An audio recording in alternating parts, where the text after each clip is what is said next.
All righty, we are live. Cajun Coin Hunter here today, aka Boudreaux. How y'all are today? Hope everybody had a good weekend. Let's see what we got on today. Lejeune's Aerial out of Basile, Louisiana, right to the west of me, about 4 or 5 miles. Lejeune's crop dusting service. And they got the new ag cats instead of the old biplane crop dusters like they used to. And yes, that's how that is pronounced. Lejeune. That means young in French. Like Camp Lejeune. A lot of people call it Camp Lejeune for the Marines. No, it's Camp Lejeune. It was named after a Cajun, right there from not Saint Landry Parish, Point Capee Parish, which is to the east of me a little bit. How you doing, Real? 9222. What's going on today? How y'all are? Let's see, we had Randy Torboli in the house. We had Field Guy in the house. He made a comment, an emoji comment with a fleur-de-lis, the saint symbol, at 142. Man, I don't know how cold it is up there, Rail, but I know it's probably in the single digits this morning. And there's my sweetie, Miss Missy Luquette. I was watching Ryan Hall, y'all, on YouTube, and he put this out this morning, I think, or late last night. I forgot when he put that video out. David Carlisle, what's up, Mon ami? Yep, no problem, Randy. Not a problem. In fact, I think we're gonna have a full house today anyway. Uh, yeah, rail. It might be in the single digits or in the low teens by now. Kind of warm here. 45? Really? Huh? Every everything I've seen, everything up there and up north by the Canadian border, man, it is freezing down there. I know Daryl's cold. It ain't. It's cold, but it's not super cold. I mean, it's 33 degrees, but sunshine. Oh, you know what I forgot? Got my headphones. Earbuds. All right. I don't know why when you come up, I think of my earbuds. When I forget them in my line. Hey, Missy, Randy, Rail, East Coast Ken, Yeah, East Coast Ken's in the house. David Carlisle. How are y'all Yes, doing? yes, sir, Ken. You sure did tell me, and thank you very much again. Uh-oh, that's gonna mess with my camera. Sure did. Oh boy. Well, at least I ain't doing it often like it was doing. Let's see if we can. Yeah, there we go. I like my 7-port hub, USB hub, but I hate where it's at, and it moves and it knocks my camera out. The actual actual plug is loose in the port on the high speed side, the 3.0 uh, USB port. You know how much trouble I've been having out my speakers. So I mean my microphone, so the built-in microphone on this thing. Mm. Yeah, well, I mean, you sound good now. Uh, when you were live Friday, a few days ago, it would mute by itself.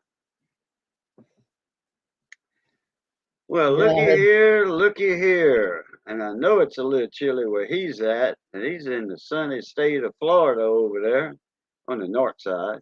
But he's a little chilly, and we got big Rob in the house, which is AKA Barbecue Pit Dog. What's up?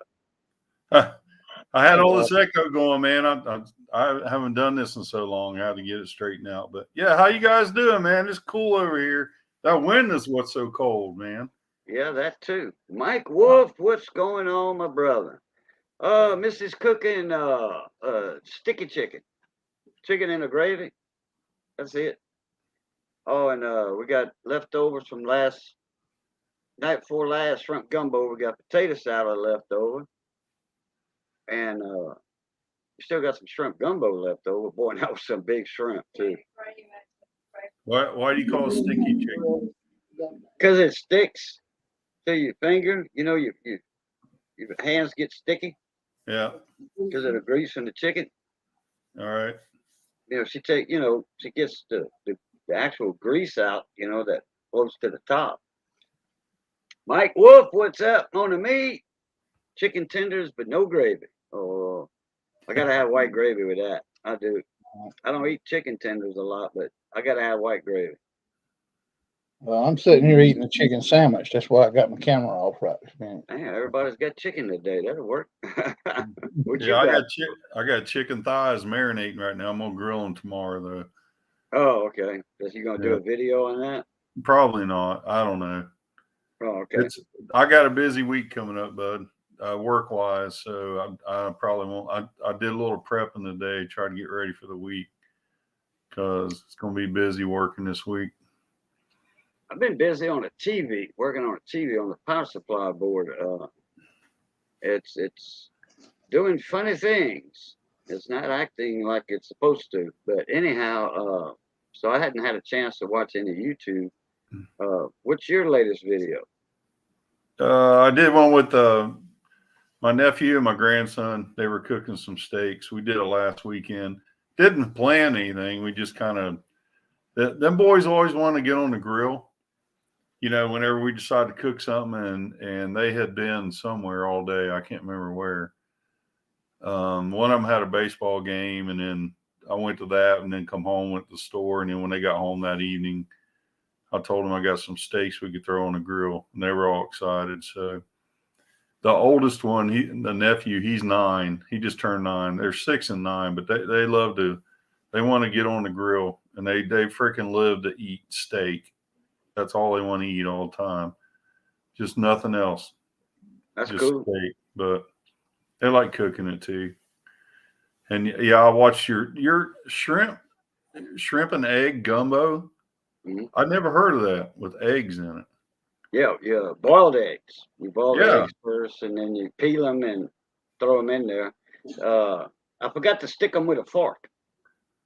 You know, Let some of the gravy in or the roux yeah, or whatever. that juice Yeah. gets in there. Yeah, that roux juice gets inside. But it'll get inside once you take a fork and start cutting it with your fork Yeah. in the bowl. It'll all that juice will get in there. I do it a lot with shrimp stew. A thick gravy. Yeah. And a lot of people, what they do, they'll not long before, about 5 minutes before it's done, 5 to 10 minutes, they'll cut the egg in half and throw it in there. I never seen it with egg before. Mm-hmm. Man, that's the shrimp stew and egg is popular down here. Is it really? Wow. A dried shrimp and egg gumbo is the most popular. Huh. Because people, years ago, I mean, many moons ago, at the camps, well, we call them camps, but people actually live out in the marsh, and Yeah. they trap for a living, fish for a living, and people used to live out there many, many moons ago. And when they caught an abundance of shrimp, actually they would seine them on the beaches. They would seine, especially during sea bob season in the fall. You take a seine out there, you take a regular old cast net, a throw net, for casting for shrimp.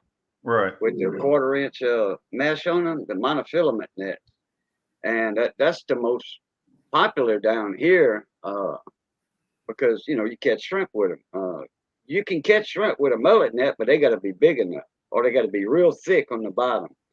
I used to cast my net in the Gulf at Rutherford Beach, and it got the gullies, and then the sandbar. Then it gets deep, like waist deep. Right. You get out there, you got another sandbar. you get in them little trenches like that in between the sandbars, and you can drag a little seine or a troll, a regular shrimp troll, like you pull with a boat, and like a 20-footer or a 15-footer, a little test net, and one person is like almost on the bank, about 5 foot into the water. The other person's on the other side, and you just pulling that net by hand. You got a two by two with your lead line at the bottom, your cork line at the top of it, and you just pull that net, and then after about 200 feet, the person in the deep water, he comes back to the beach, and you drag the net up on there, and you'll have 500-600 pounds of sea bob shrimp in that net. Good Lord. Yeah. Well, years ago, the old Cajuns used to catch them, an abundance of them like that, and they would dry their shrimp. They boil them in salt water, heavy salt water, and then put them out on screens to dry them, and you put them in a sack, like in a grass sack, and you just beat it against a wall, on a concrete floor, a concrete driveway on the ground, and that all the peelings and the hulls just fall off of the shrimp itself, and you got dry shrimp. You got dry I was going to shrimp. ask you why you do that.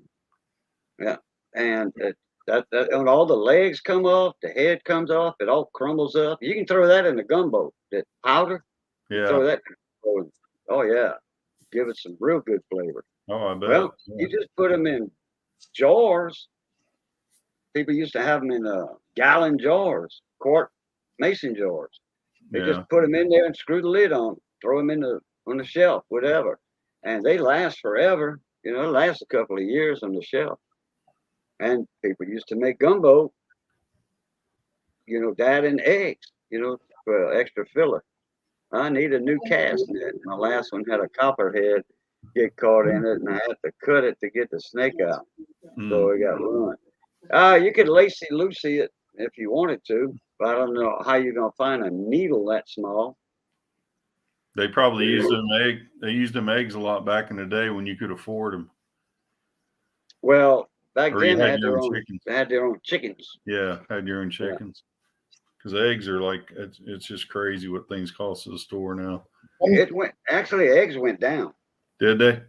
Some of the things that them Cajuns used to get their eggs. I mean, they might be alligator eggs for I wouldn't trust no alligator egg because of the fact that, well, you got to get by the mama first, She's very protective of her nest, and they already fertilized, and they already got a little alligator growing in them, so. I saw I'm always looking at videos here and there, and the little things that pop up on the side of the screen. Yeah, it's suggestive. Yeah, and they had a Justin Wilson on there, which I'm sure you probably seen it, Boo. But he was just telling a joke and said, "Why did chicken cross the road? To get the hell away from the kitchen." I always liked to watch him when I was a kid. Oh yeah, Juice Stan. Yeah. He was always on PBS when I was a kid growing up. Back when you had like 3 channels or 4 channels, if you could get PBS to come in. Oh yeah, we had PBS. We could catch that clear. I was in Lafayette as a LPB, Louisiana Public Broadcasting. An affiliate of Public Broadcasting, PBS. Right. And Channel 10 and Channel 3, which was ABC and CBS, when Daddy put the antenna in the air, I would point the antenna like halfway between Lafayette and Lake Charles, kind of northwest. Yeah. Northwest, and I could catch Channel 7 like that, which was NBC. They were in Lake Charles. Yeah, we had to do that. You had to get on the roof about every other month and adjust things here and there.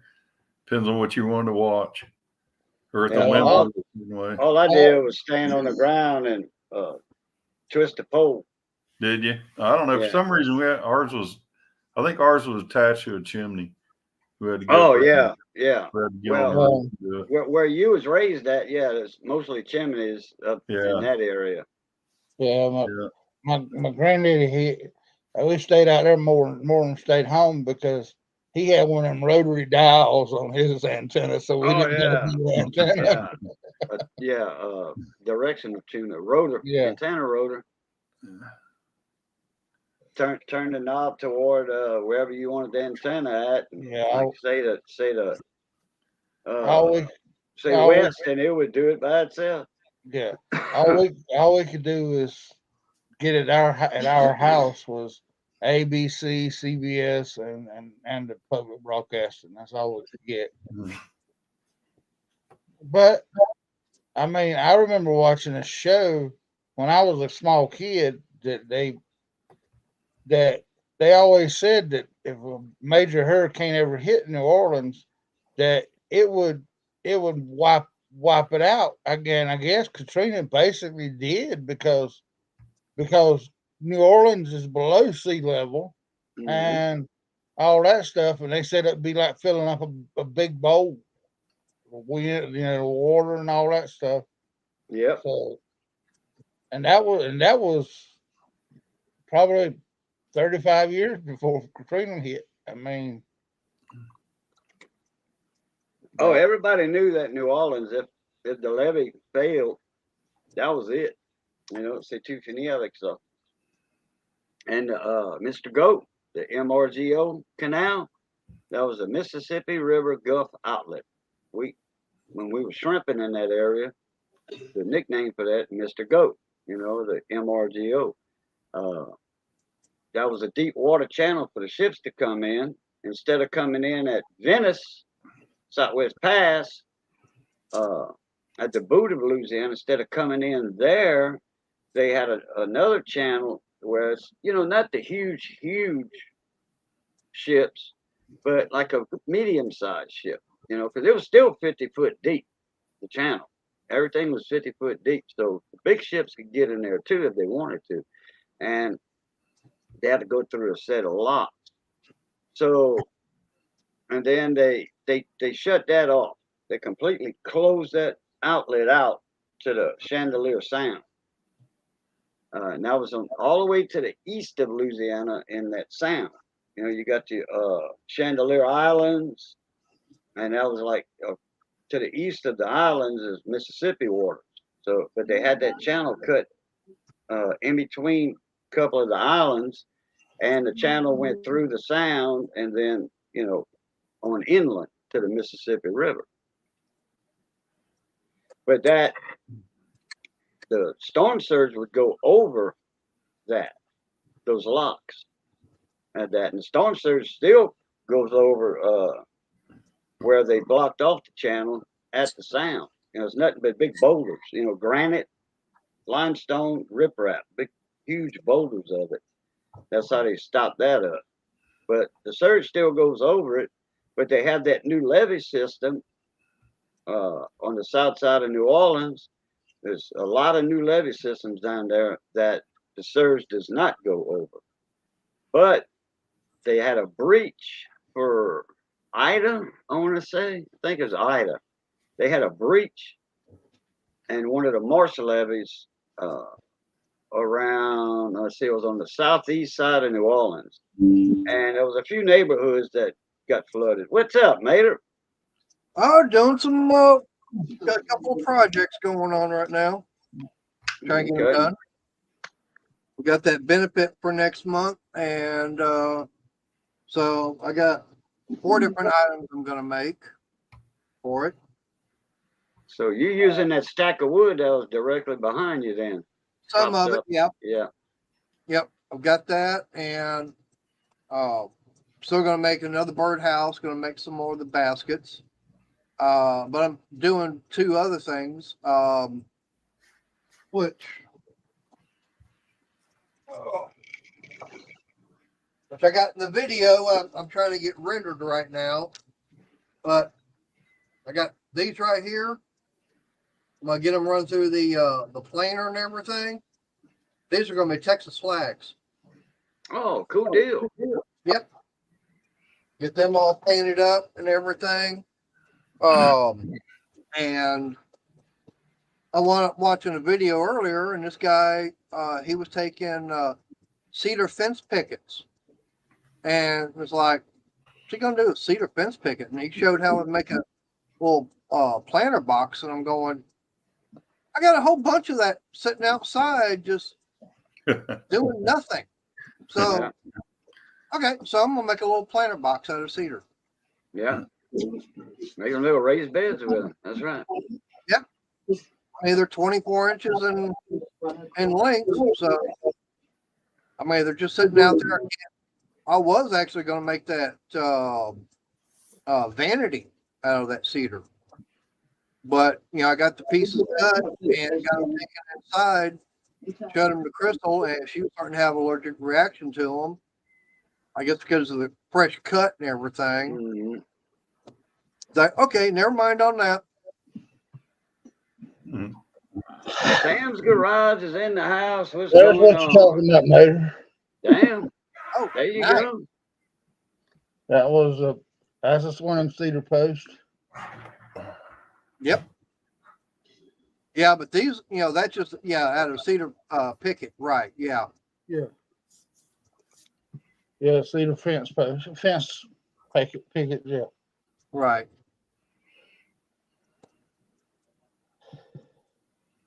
Yeah. Who did that for you, Darryl? That's nice. I did. Oh, you did it? Oh, okay. Yeah. Nice. Oh, you got a router and a collar on it. You had a collar on that to do that, huh? No, it's just a router. I just use a router and just took my time with it. Oh, okay. Right. I thought you might have had a collar there and then followed a pattern on it. Well, I took and print. What I did was I took and printed off the letters, and then I traced out the letters on it, and then followed the letters. Okay. And then you spray painted it black for the black and then sand. interior, and then you spray the whole thing black, and then you sand the top part off with a sander, and it leaves the black on the inside. Yeah. Mm-hmm. I've done those, but I've done small, shorter signs for camps like that at Holly Beach. Yeah. I was set up with a generator, with my truck out there, a table set up, generator, router, saw. Just draw it out by hand and route them out. And then spray them black and sand them, and then clear coated it. Yeah, I got that's what I did to that, but it's faded out a little bit now, but I had it sharp, it was black, it was black and all was sharp, and it was, I had it clear coated. I guess that's finally dried in, but yeah. Well, you see, at the 4th of July and Memorial Day at Holly Beach, I mean, they got thousands and thousands of people, and people, well, before Rita hit, because Rita wiped Holly Beach off the map. Every house and camp that was there, gone. Have they rebuilt? Have they rebuilt a lot out there yet, Bud? Yeah, they got a lot of camps, that up in the air, because that's the only way you could have a building, an actual building there. You can have a metal building like on the ground. It's not lived in though. Right. Yeah, right. Did they change like building codes, or that's just the way everybody's building? Oh yeah, now you have. Oh yeah, they changed all the building code, and for the worse too. You got to have so many clamp braces and ties and all that, hurricane straps. All of that is you have to have a nail in every hole on that strap, and all them holes are so close together. You putting all them thick T-coat nails in there, and you actually decreasing the strength of the wood. You're splitting the wood apart. An inch and a half, and you got 100 nails. Like a 2 foot, inch and a half wide. You got 100 nails in there. Man, you ain't got no more wood left. It's all expanded. Over time, you get corrosion and all that stuff together too. But I mean, It's all galvanized stuff, and it's not supposed to go bad, but it does. yeah, it will. Being right there next to the water like that. Yeah, the salt water, That, salt that was air. one when I came over there. That was one of the coolest places I liked was out there at Holly Beach. I always thought, man, I would love to live out there just because there was nothing there. I mean, there was a few houses and this and that, Yeah. and there was a school and things like that. But I just thought that was like paradise to me. Oh, that's Johnson Bayou you talking about where the school's at. Oh, it may be. I don't know. It was Yeah. like between Hackberry and up there where Holly Beach was. Yeah. Just Oh, that between drive there? out there. Okay. That was cool. Just that drive. I think they got a school in Hackberry. Maybe that's what the school I'm thinking of. Hackberry Elementary. And then they bust them. They went to the junior high and the high school at Johnson Bayou. That's gone. Naturally, that's gone. Hmm. Everything was going around Holly Beach because that was ground zero, dead center hit. Yeah. 30-foot waves beating up everything, and there's a lot of camps on pilings, and that were brand new, up to building codes. Just like they building now over there. That's gone. A direct hit, nothing's gonna save it, help it, nothing. No. Not a direct hit, no. No, it won't. But you should have seen Holly Beach in its heyday when all the camps and houses were there. There was hundreds of them, hundreds, a few thousand actually. Yeah. And I was making those signs, and people from the camps were, because I wasn't far from the camps on the beach, making those signs, and it's their address, the number of their, or the Wilsons or the Luquettes or the Boudreaux, like that. That's what I was making for those camps. And back then, $10 a piece. Hell, man, I was making $400 or $500 a day. I ain't fast with it, so I don't. I made a few different ones, and I sent it out to a few of my old stream buddies and stuff. But I got that, and then I got me a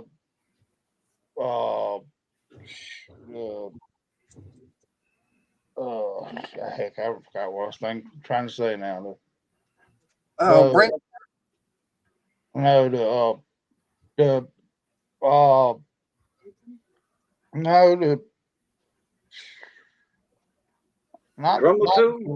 the router is. I got the. I'll think of it a minute. Stencil? No, I make a stencil off of letters and right. And we made a template. Yeah.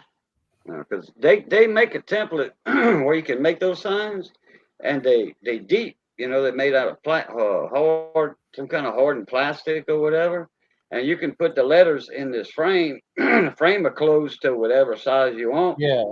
You put the letters in it, but you put a collar in the middle of the base of your router. You put a collar, and that stencil that you got, whatever you made up with name on there, you just drop the router in there. A plunge router is best, but you do a regular, a DeWalt or the old Black & Decker with a little metal switch on top with the two balls that you grip on the side. Those are the classics right there. Routers, real strong.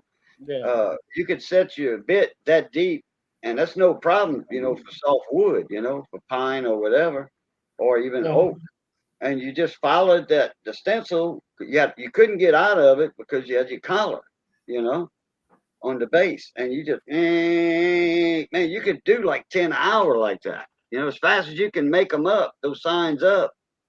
If you got a helper, making the stencils up on the wood, put it on the board, you got it made. You can do 10 an hour, easy.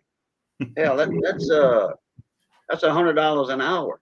In 8 hours, you got $800. Yeah.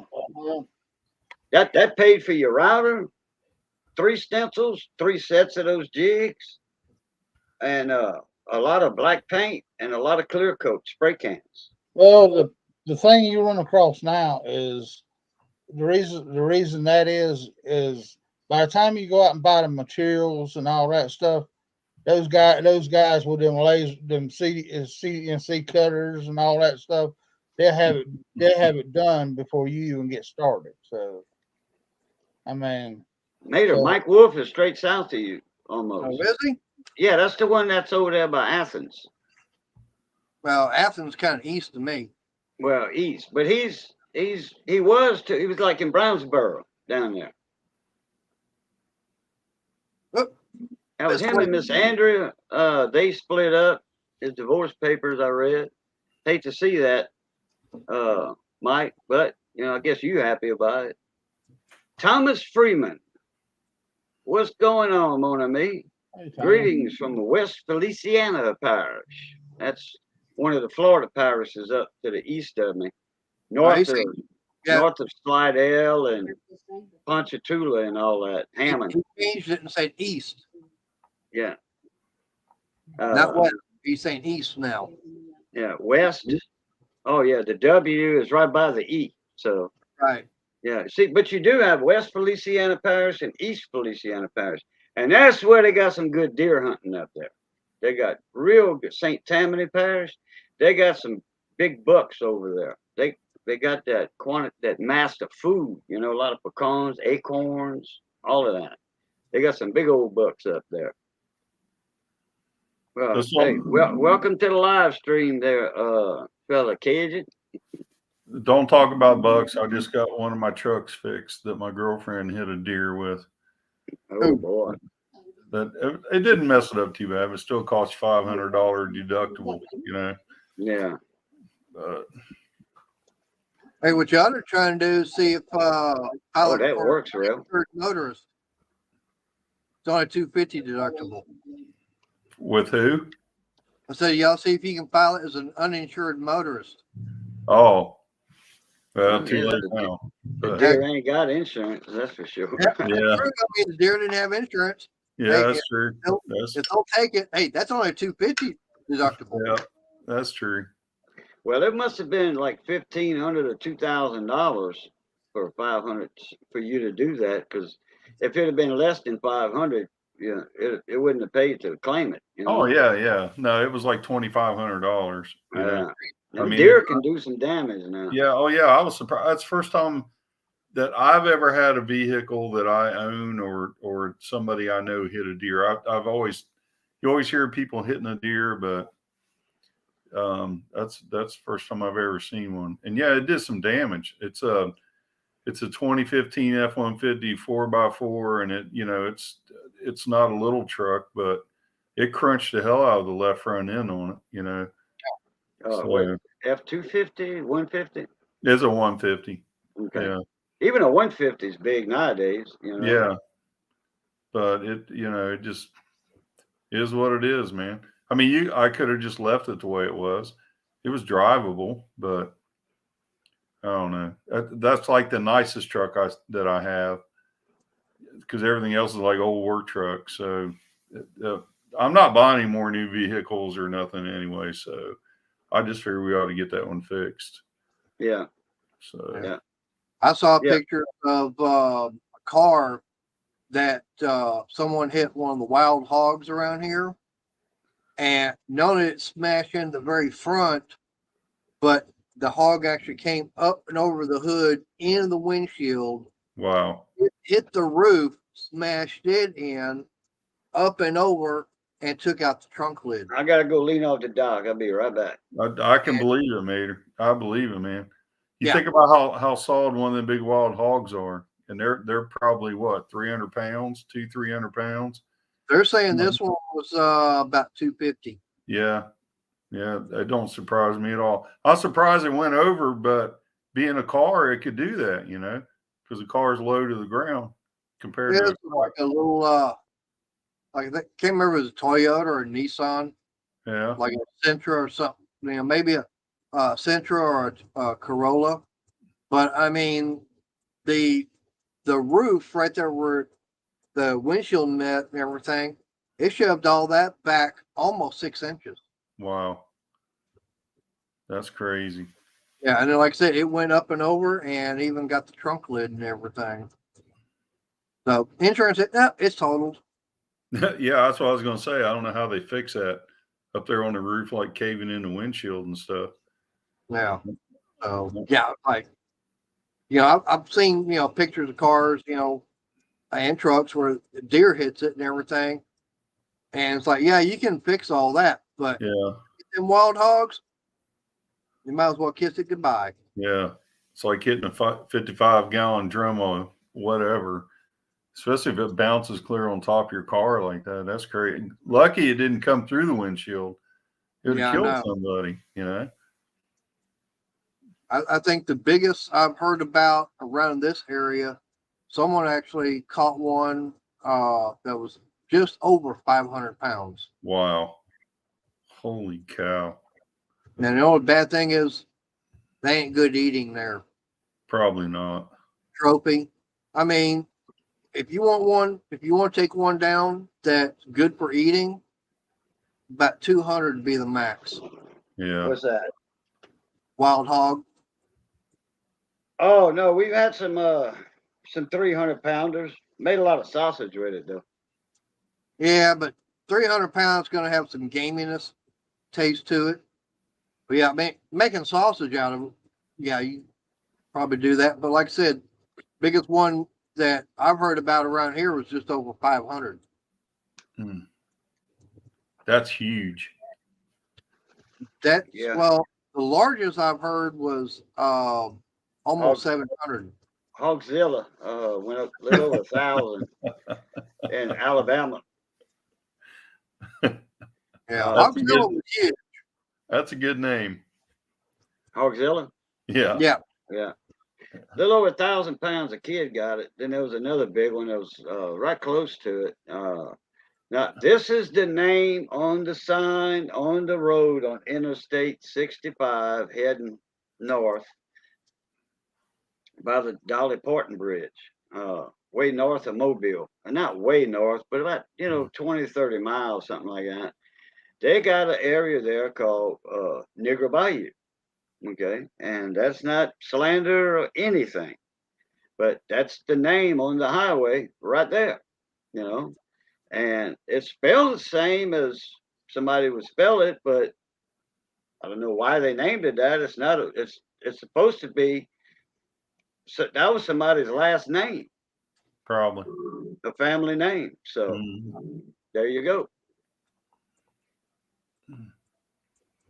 Like what Rail said, he used to make his own signs out of aluminum on a CNC machine. That works. I like that. That'll never go bad. Well, if your house catches on fire, it'll melt, but that's the worst case scenario. I've seen some daggone signs in Alabama that I don't know how in the hell they're still standing, but I mean. Now, I got a question for Sam. If he's in a go-kart, how are you going to run over a deer? As low as those things sit, you're going to run under it, not over. Yeah. Yeah. I mean, you're going to be able to run underneath that deer where it's probably going to want to jump. And as you're going under, you can sit there and just tickle its belly. I forget where Sam's at, but I want to say he's in Florida, but I'm not sure. Let me see. I forget where he's at. Now, the only way I could see him, maybe running over a deer if he decides he wants to be like the Dukes of Hazzard and go jumping up and over it. That's true, Rail. Yeah, it would be.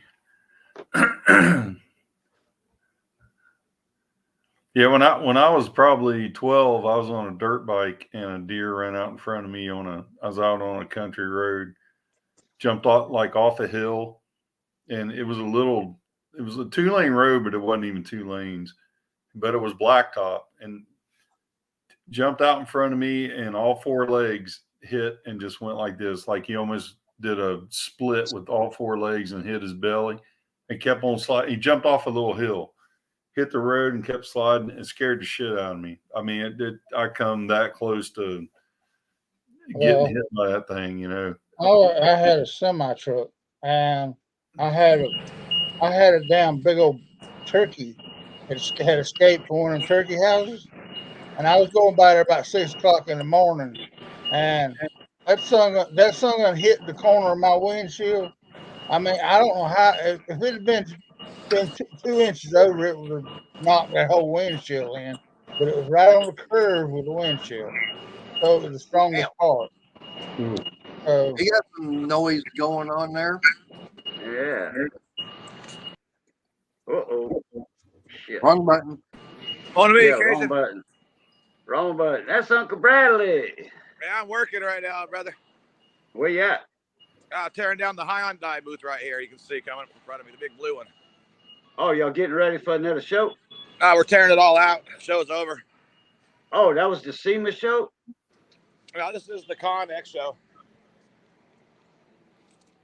Okay, but everything that's from the SEMA show in No, Vegas? this is for the ConX, which is for all the construction equipment and stuff like that. Like these are all Honda motors that this is the Honda booth that we're doing right here, Hyundai booth. These are all electric. Okay. All these motors that they're advertising for.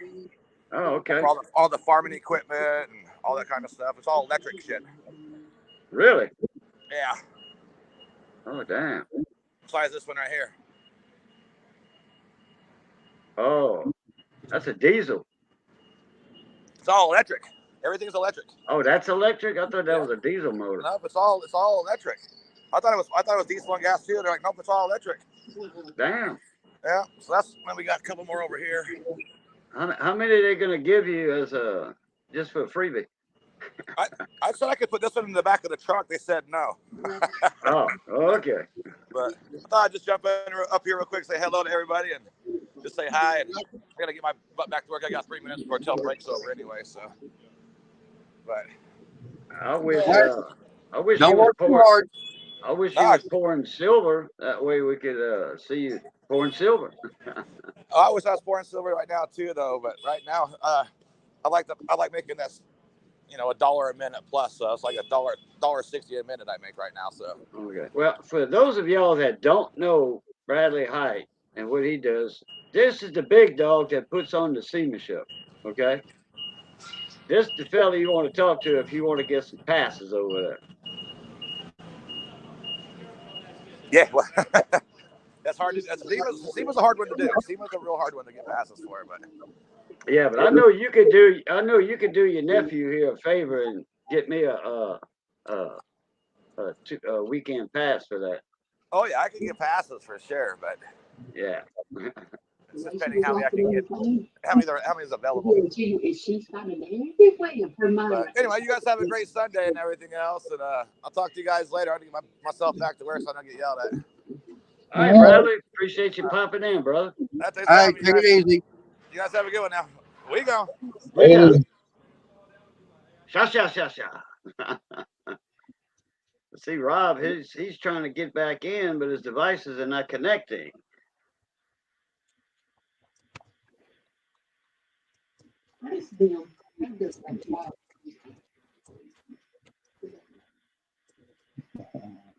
Sam, if you love to hog hunt, you come down here. I can get you all the hog hunting you want. They want people. They want people to come hunting. That's the same way here in Texas. I mean, you get go out here to these farmers and everything, man, they'll actually pay you to come out and take out the hogs, and you can get as many of them as you want year round. Yeah, the season's never closed. Nope. It's year round. You don't even have to have a permit or anything for hog hunt. Well, Sam, I forgot where you was at. Are you in Florida? I don't know why I want to say he's in Florida. no, they got wild hogs in Florida too. So. Oh yeah. They got them all over. Pennsylvania. Okay, Pennsylvania. They should have them up there too. Well, luckily we ain't got them here. So I mean, that you know of. Yeah, that I know of right here in this part of Virginia, anyway. Yeah. Yeah, I see one. I see one. I've never seen a live one down here, but I see them on the side of the road dead once in a while. Yeah, we got coyote. We got open season on coyotes around here. Quick Wrench, what's going on, Dave? How you doing? What's up, Dave? Hey, Quick Wrench. Rail, you probably do have them up there. Probably just don't see as many of them.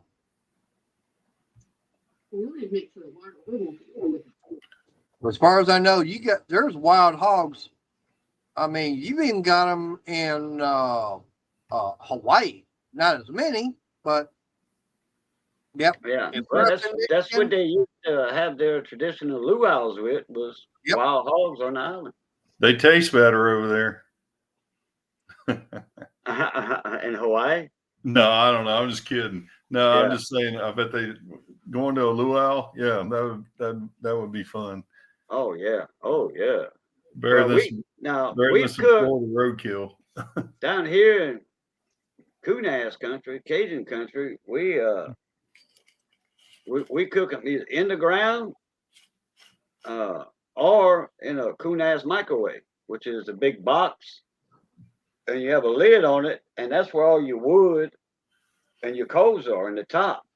Yeah, it's made out of metal, and the heat radiates down from the metal into that box, and usually it's all day, a day and a half. And after a day and a half, man, look, that hog is just right. There's no fire, nothing hitting that hog, but the skin still crackles up, like crackling. Mm-hmm. And and you got a thermometer in there. You got, monitor your temperature for sure. We had one that was 8 foot long, 3 foot wide, that could handle any hog you want to put in it. It was for, the community, it's for the camp.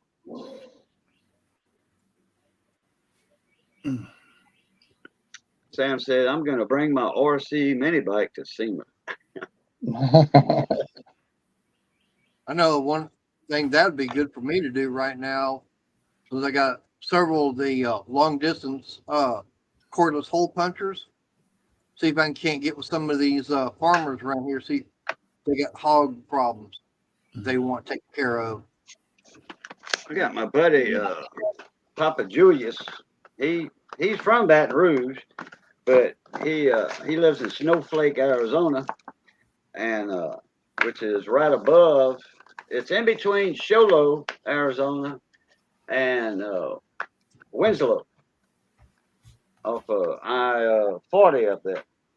Yeah. Well, Winslow is a little to the west, where that highway hits. Winslow's to the west. There's another town right there to the east of Winslow that highway spills into.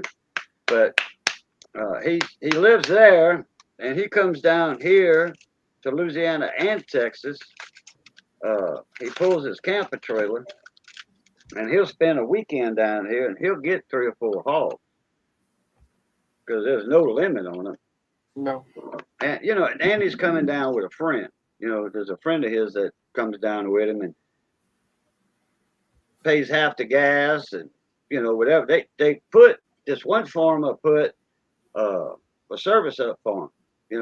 A pole with a breaker box, a 50 amp breaker box, and a 30 amp, in case either way you could use a 30 or a plug into either one you want. Whichever plug-in you got on yours, because the 50 amps a little bit different. And the landowner said, "Hey, look, there's enough space here for 2 campers. If you got some friends, come on down." Now the only thing the landowner didn't do was put a sewage system. But they self-contained, so it don't matter anyway.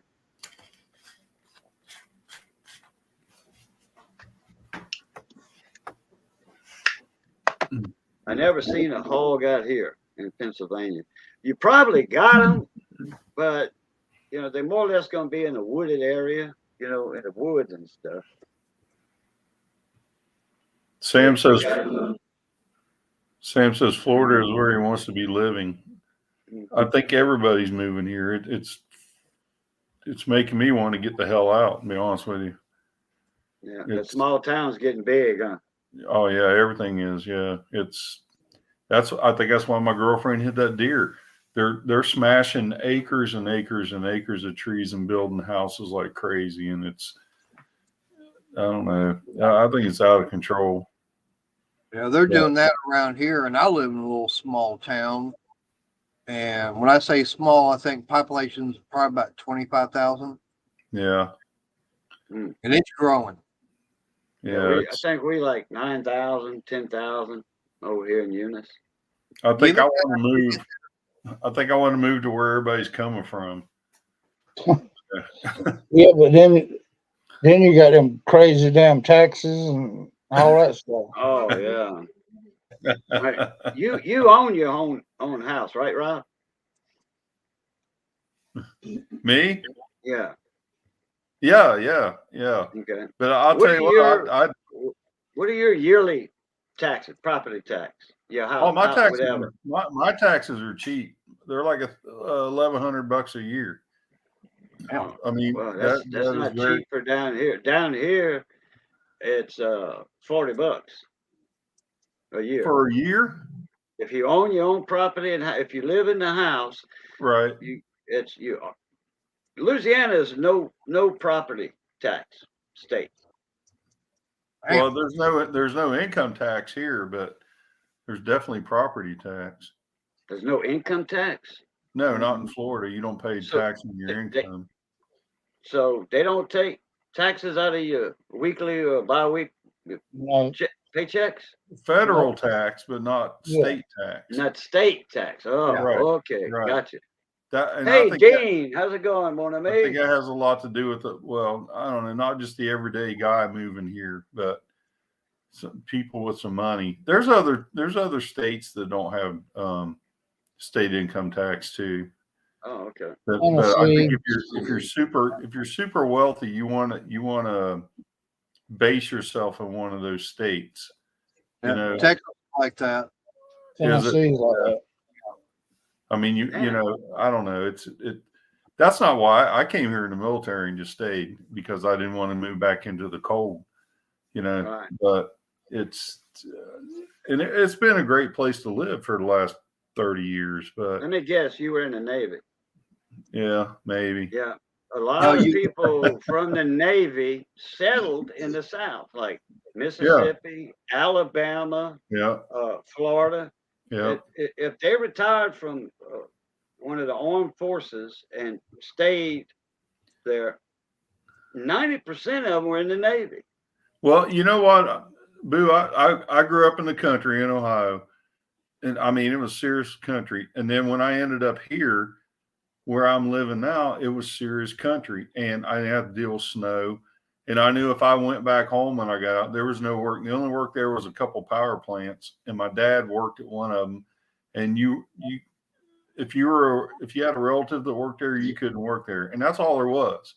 Is either that or go back to West Virginia and work in a coal mine, you know, like my other relatives did. So I stayed down here, and it's funny. Most of my family moved down to Florida. I don't know why. Maybe they just thought it was like the thing to do because I was here. But you know, that was back in '85 when I got here. But yeah, I love it down here, man. And you know, like I always tell people since I got on YouTube, the best thing about YouTube is the people you meet, because everybody I've ever known from Texas, from Louisiana, from Alabama, they're great, the greatest people in the world, I think, you know. And Florida, what used to kind of be that way, but I don't really enjoy it here that much now.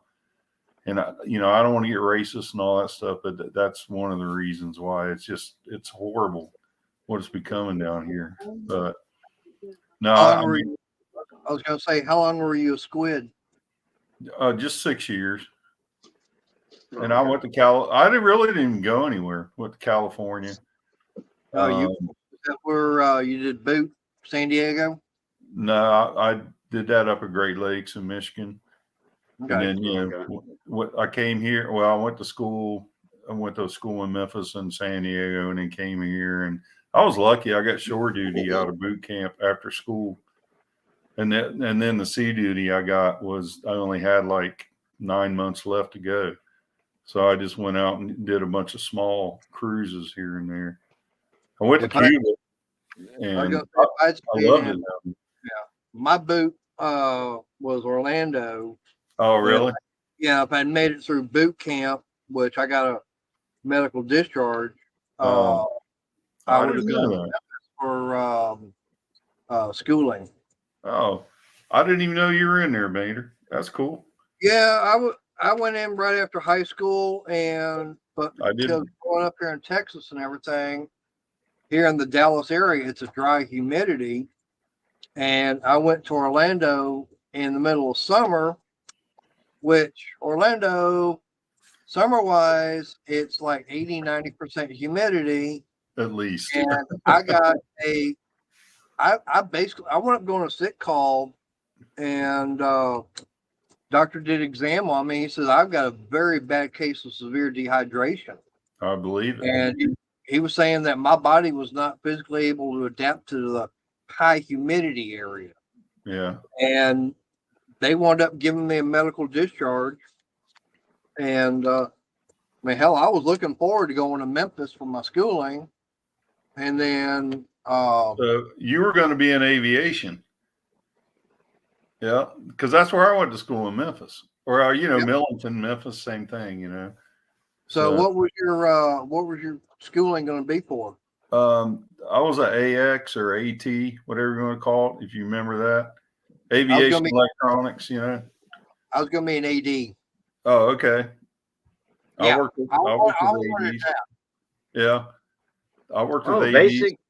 I ended up being an AD kind of because after I got out of the Navy, I worked for Sikorsky Aircraft on the helicopters, and you had to learn to work on the engines, the blades, you know, hydraulics, everything. Yeah.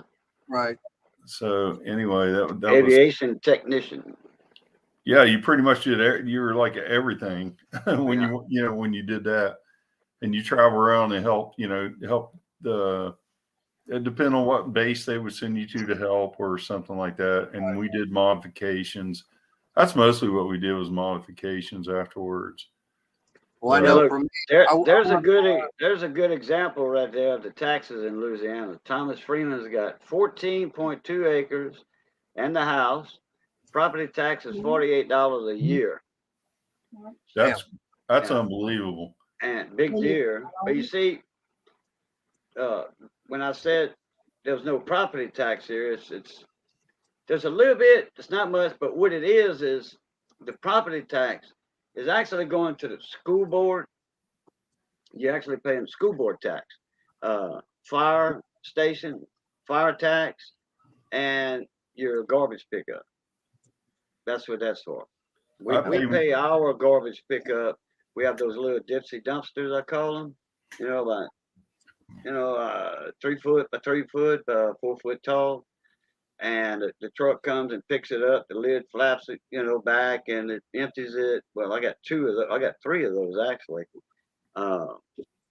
and we pay for that in our sales tax when they came election day.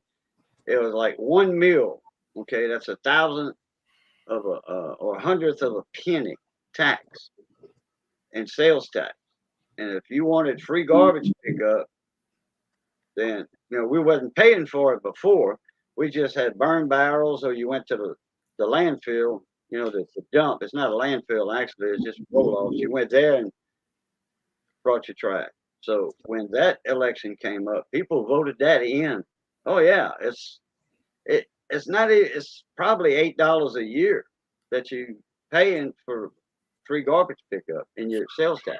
Well, I was going to tell Rob that a few years ago I went on a cruise out of Galveston, and I was talking to a guy one night sitting in a hot tub, and he was saying how he was. I don't remember what his rank was, but He was saying how when he was in the Navy, he could work on one of the planes, and his position would have been below mine, because if he found something that was wrong with it, the plane was still airworthy, he could send it out. But with my job, I could take the same plane, go over, I could find something, I could say, nope, it's grounded. Well, okay, you were saying you was going for AD? Yeah. What's AD? Aviation machinist mate.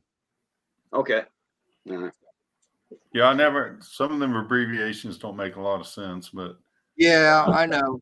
But now for me, having that position there, I could have named almost anywhere I wanted to go.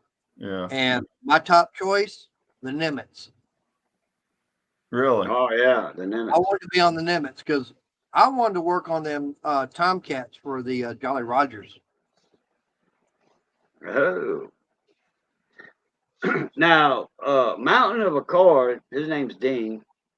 He's up there in Montana, up in the mountains. He said it was 55 degrees up there. I thought it'd be colder than that, or it might get colder than that, because he said Monday, Tuesday, Wednesday, whatever, because the whole country right now is like this morning, almost record-breaking temperatures everywhere. The whole country is cold. Not very cold, but like Southern California, like 48 this morning, temps. I don't know. What was it for you, Daryl, this morning? About 20 something? 20, about 23, 24. Okay. Down here was 32 this morning. I left my gas heater on in the living room on all night because I didn't want to wake up to a freezing house. Oh, and then he said he took his basic at Fort Sill, Oklahoma. Very well versified in Fort Sill. That's where the Cajun first sergeant was at for many years. He's from Tanya up here. That's Richard Ordwan's brother. A buddy of mine, Richard Ordwan, lives over here in town, not far from me. He's a good friend of mine. That was his brother. And they have that wildlife area there. That's named after Ordwan, E.J. Ordwan. He was the Cajun first sergeant. He's the most highly ranked sergeant there was, except for sergeant of what's the one right below the president or right below a general, but as a sergeant, non-commissioned officer, NCO. It's I forgot that name of that sergeant, but it's a sergeant major. Your highest ranking sergeant. Then they have one sergeant major, Army, commander of the Army. There's only two people that have that title. Hey, Tommy. What's up, Tim? Space Ranger. Yeah, I went to Fort Knox one time and had a load of office furniture, and it was funny as could be because they forgot to have the people there to unload my trailer, and the lowest ranking, the first hour or two that was unloading that trailer, the lowest ranking one was a sergeant major. So I mean, I'll be right back. All right. it was funny, all that brass out there trying to unload my damn trailer.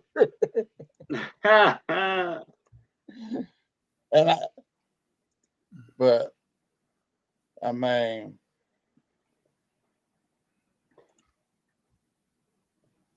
then of course they were converting a house on the base into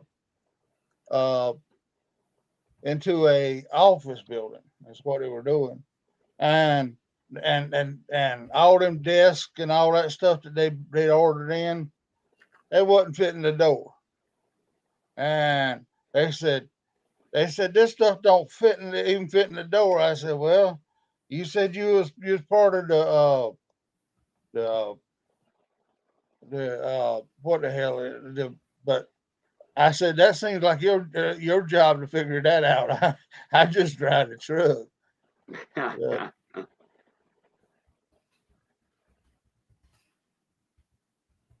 The Corps of Engineers. He was he was part of the Corps of Engineers, and I said, well, that makes it your job then to figure out how to get that stuff in the building, not me.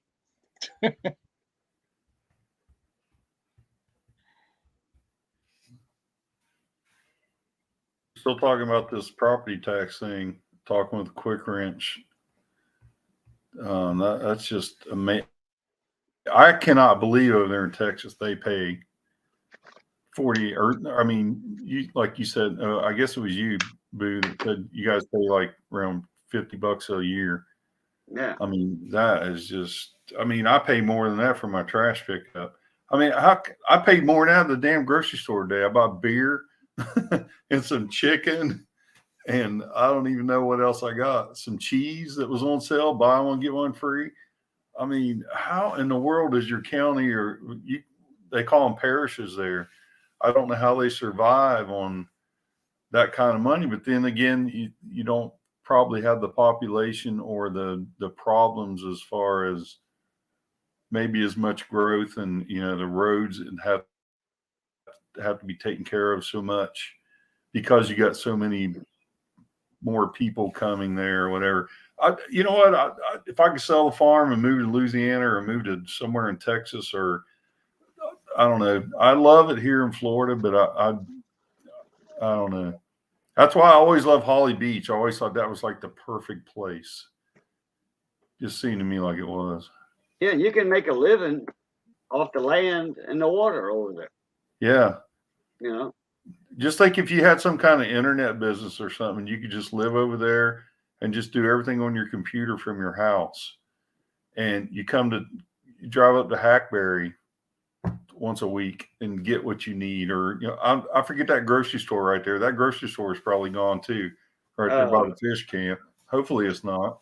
Campbell's, had like Campbell's. two gas pumps and a little grocery store right there. Just right down. I think it's Campbell's. It might have been. I can't remember. Supermarket. If it was on the highway, like if you were heading north from Holly Beach going through Hackberry. Yeah. If it was on the left, which most everything was on the left side, because on the right side was Big Lake, Copperfield Lake. It was on the left side, and they sold plate lunches and all that. Yeah. Had two like gas pumps and that when we stayed at that fish camp up there, I can't remember the name of that camp. It was just right up the road from there, and I saw a video of the place where we stayed, and the whole roof got ripped off that, and it was one of them. I call it a house. It was like a little house, but it was one that it was on stilts, And the video that I got with me and Blues and all of us when we had that cookout down there, we're like underneath that house. Yeah, I'd have to go back and look at that old video, but I saw a video. I remember the video where y'all were fishing and y'all were cooking outside. Yeah, when we were cooking, we were underneath that house, eating the fish and all that. Yeah, we were cooking under the house because it was. I don't even know what time of year it was. I forget, but it was hot. It was probably in the summer, maybe almost fall. I mean, it was hot. I mean, that was a perfect place to be cooking underneath that house, And that guy that you stayed at his camp and chartered, that guy's knocking down a couple of $100,000 a year. Yeah, well, they were. Well, they may be now, but they had to rebuild all that stuff there. Yeah. But I don't know. It was a busy place. It was a real small place. I can't remember the name of it. And then Blues died, so I can't ask him anything about it. But that was probably one of the best times. Well, I know it was definitely one of the best times. I think that area is on Bayou Noir, Black Bayou Noir in French, if I'm not mistaken. I could get on like Google Maps and figure it out and tell you exactly where it is, but well, yeah, you was right there, not far from Hackberry. You're probably to the west, in the marsh and all that. Yeah, whatever. we were in Hackberry, but whatever that little 2-lane skinny ass road that went through, Through Hackberry? yeah, through the That's swamps. Highway and the mar- 27. That's Yeah, Highway go- 27, going through all the marshes and stuff. That's the Yeah. Creole Nature Trail. Oh, okay. Yeah, that's where I got there early, and I drove up and down that road, and that's how I ended up in Holly Beach, just killing time, taking a ride down there. Yeah, that's And Highway I- 27. and you Highway can see- 27 makes a big loop. It comes from Holly Beach. It dead ends at Holly Beach.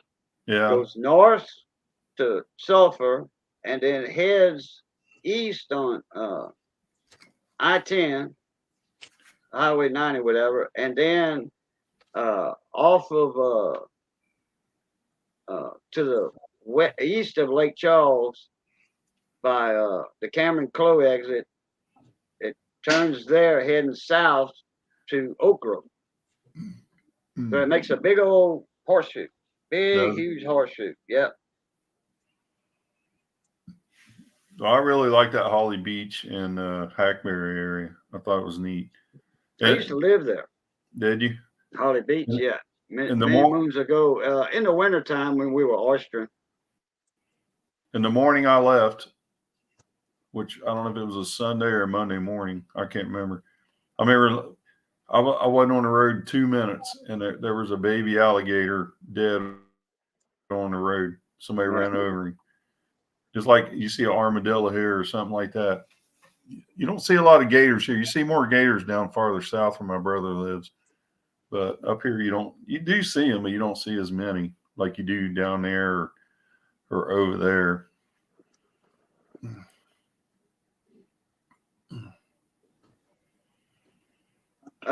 Quick Wrench. You mentioned, Rob, you mentioned he was in Texas. I don't think he's in Texas.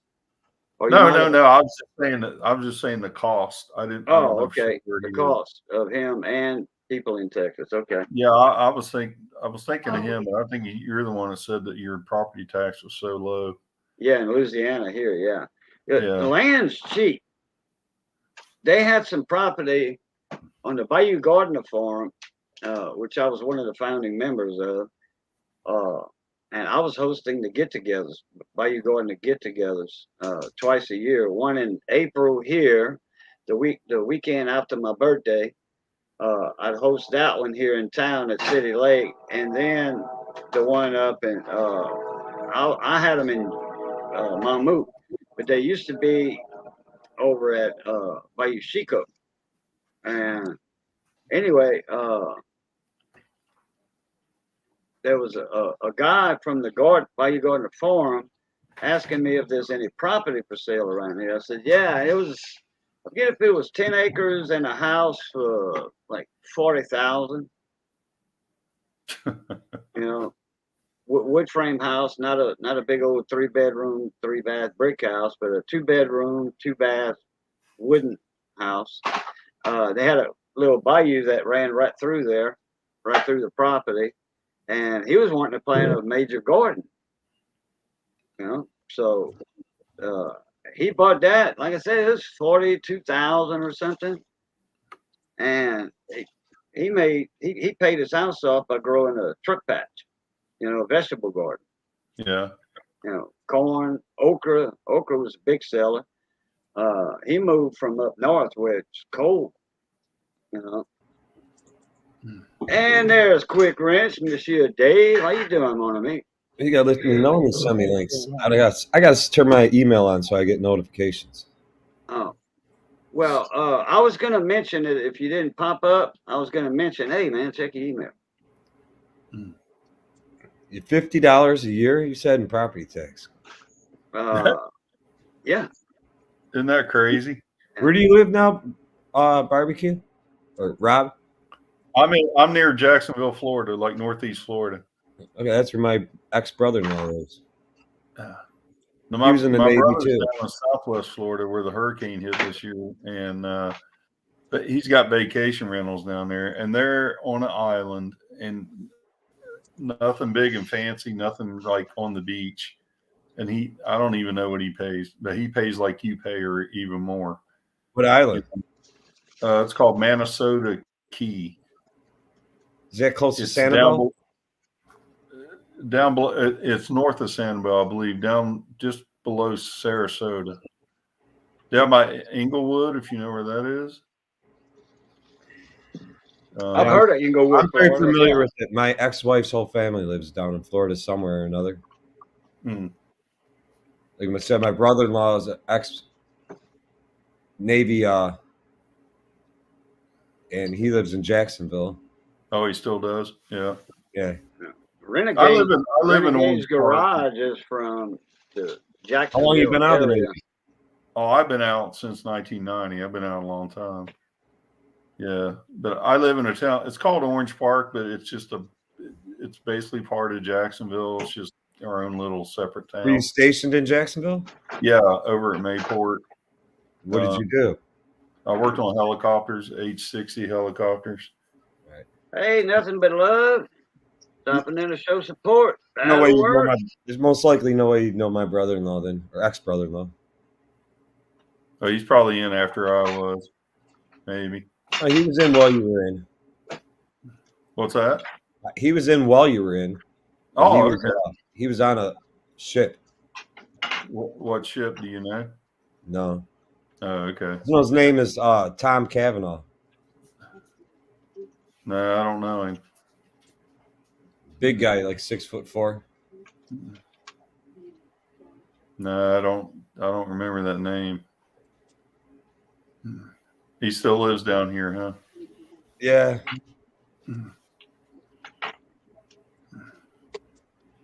Where are you at to pay that much property tax? I'm probably my home is probably about 60 minutes north of Detroit. Oh, really? If you're familiar with Michigan at all, I'm in Macomb Township, next to Shelby Township, just south of Romeo, Michigan. Man, what? How come so much? Is it like a upscale area, or is it? It's not average, above average for the area. I mean. Yeah. It's average in my area. Wow. It's a higher end.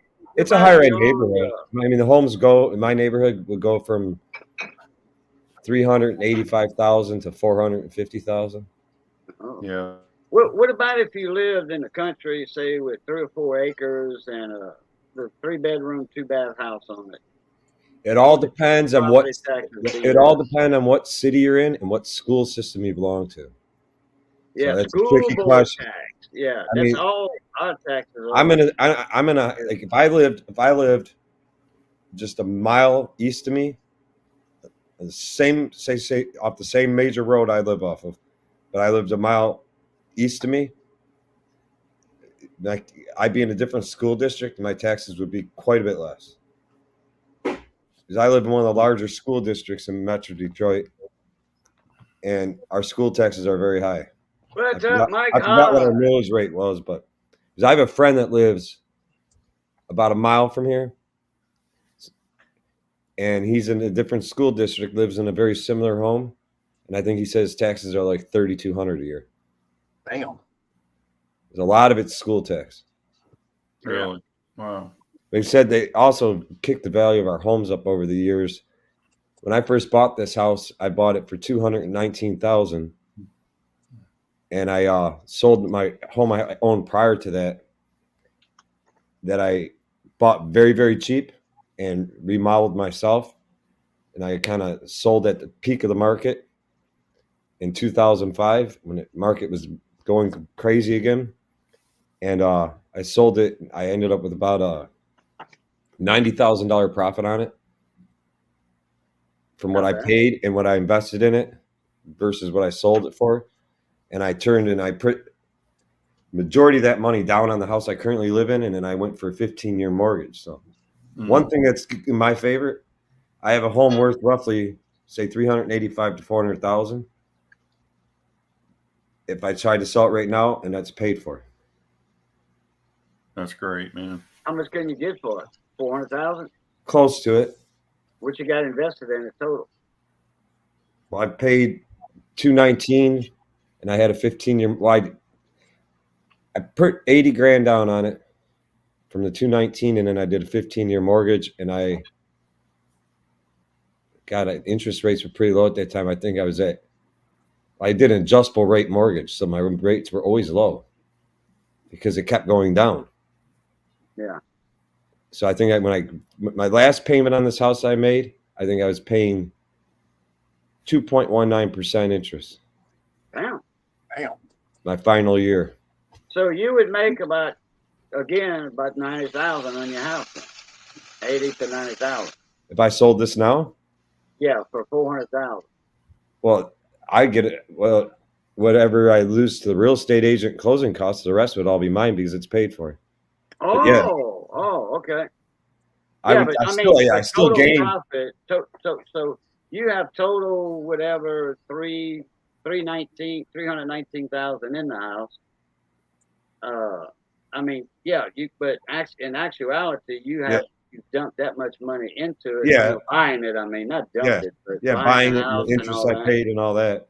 So And upgrades that I've done. You come out 80,000 actually clear, because you'd have to buy another house, just say for another 300,000 somewhere else. No, I go buy a house for like 50,000 and put the rest of the money in my pocket. I live in a cardboard box, man. Oh, no, well, a cardboard box is probably worth 50,000 in that area. No, I go south, man. I live on Clearwater Beach. I'll just live on the beach. Okay. No, I'm joking. I seriously, when my youngest daughter is out of high school, she's got 2 years left. I'm definitely going to be selling it, moving, because it's more house than I need.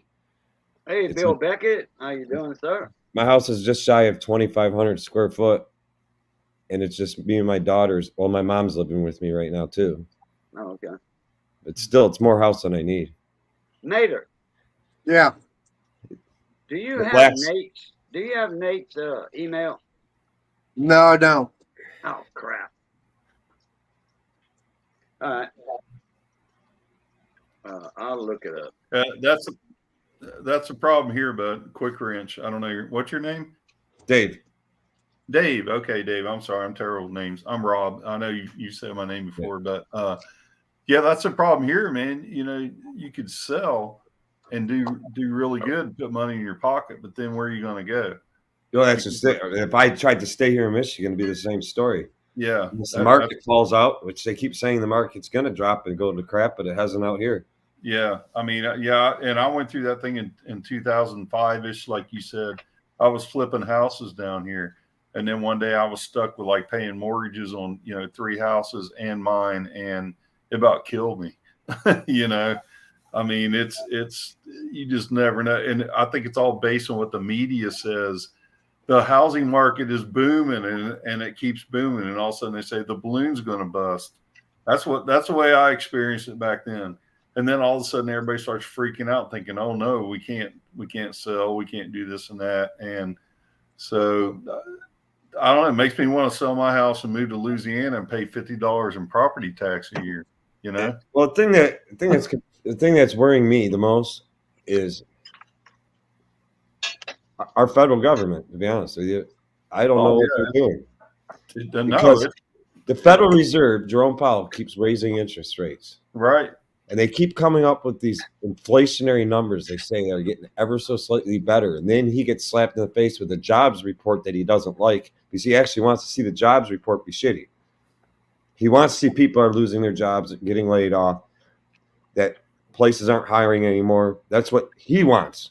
Biden don't want that. He wants to be able to say, oh, yeah, more jobs are being created. More jobs are being created.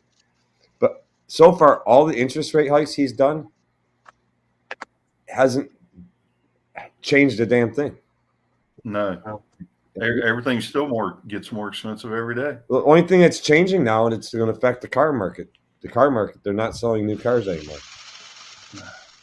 Well, that's surprising, because I always say it seems like they'll loan money to anybody to buy a car. Anybody. You just walk in the door and go, yeah. The first thing they ask you is, how much can you afford a month? And then how much do you make? And you can tell them whatever you want. They're like, okay. And then they loan anybody money, I think, especially when it comes to cars. It's a lot more difficult. I just know all the car lots around here are all filled, man. Are they? People at work and they said sales have just halted. They're hardly selling anything anymore. Well, Well, that's kind of. But have you seen the price tag on them? I mean, Well, yeah, what do you think a well-equipped Chevy Silverado extended cab costs? yeah, probably 60,000. 75, 80,000, 70,000. 70,000 would be a moderately equipped Chevy Silverado. Same with the Ford F-150. Same with a Dodge Ram. Now, a badass decked out one, like say a GMC Denali Sierra, you're looking at 85,000. Dang. That new Jeep Gladiator or whatever they make, that's like a suburban looking type vehicle, or Ford Expedition looking vehicle. Oh. Those are 90 to 110,000. Damn. And I can actually say that's more than I paid for my first house. Yeah, me too. I'm not even 50 yet. Hey, Scott Keller. What's up, Briggs? Uh, I didn't see his comment. I was busy copying links and sending emails out. Watch till the next couple of weeks. Nothing is going to sell. Oh yeah, it will. Well, It might slow everything down a little bit, but the problem you're having with the market, and they won't tell, nobody wants to admit this. Everything they're doing right now, everything our politicians are passing and doing, everything the Federal Reserve is doing, all they're doing is hurting the working class, the lower class, the middle class, the upper middle class, and past that, they make enough money. They don't even care. And there's too much of that. There's too many young couples out there now, no kids, each knocking down 6-figure a year incomes. They don't give a damn if eggs are $4 a dozen or if they're $8 a dozen. They don't care. They don't care if their next Suburban is 90 grand. Oh, let me interrupt you for a sec. And hold that thought. I was saying something earlier, and I got off track. Down here in Eunice at Super One, biggest supermarket in town, like I said, 10,000 people. Eggs were $6, $6.50 for 5 dozen box, a box of 5 dozen. So a buck a dozen, $1.25 a dozen. All of a sudden it started going up, then it capped out at $21 or $22 a dozen. And yeah, we bought a couple of boxes of eggs at 21 for the box. I mean, not the dozen, the box, the 5 dozen. 21. Then now it's back down to $10 a box for 5 dozen, 68. I never met in this area. I never saw eggs peak that high. Kroger's always. I think the highest I seen at Kroger's for a dozen was $3.99. Hey, you went to Hawaii? I was talking to a guy. He says they're $12 a dozen out there. Well, everything in Hawaii is always more expensive. Yeah, The cost of getting it over there. I mean, a gallon of milk in Hawaii, even like 3 years ago, was probably $4.50 a gallon. Yeah. Oh, and Briggs said earlier, that comment he made, nothing's going to sell. He had 3 bank accounts that he emptied, because of the whatever happened January 6th or whatever, 5th or the 6th, with that one bank, with the FDIC, whatever. Talking about Silicon Valley Bank? Yeah, whatever stuff is going on with that now, and the banks, people are, it's almost like a run on the banks now. Scott, he had 3 bank accounts. He took all his money out of there. Mixed Mowers, what's up, Mon Ami? What's up, Cajun? Just passing through, busy at work. Have a good stream. I appreciate it, Mixed Mowers. Nate, he's over in England. Pretty sure a lot of y'all know Mixed Mowers. He's got a huge channel. And it's Sir Mick, by the way. That's Sir Mick with Mixed Mowers. Awesome small engine technician. Awesome. The U.S. government's going to have a hard time controlling inflation. Like I said, there's too many young couples out there, and a lot of people don't believe it or don't understand it. there is we have a very big majority, a big wage gap in this country. There's a lot of young professionals out there. They're couples. They're not going to have kids, have no intention of having kids because they want their freedom to do whatever they want when they want. And it's nothing for them to be knocking $250,000 a year down or more. And yeah, I've got a nephew like that. Yeah. I know exactly what you mean. half my friends that are still married, they're all making $250,000 plus a year. Mm-hmm. It's amazing. I mean, I got my one friend is a senior project manager engineer for Ford Motor Company, and his wife is a electrical engineer for Fiat or Stellantis, I guess you call it now.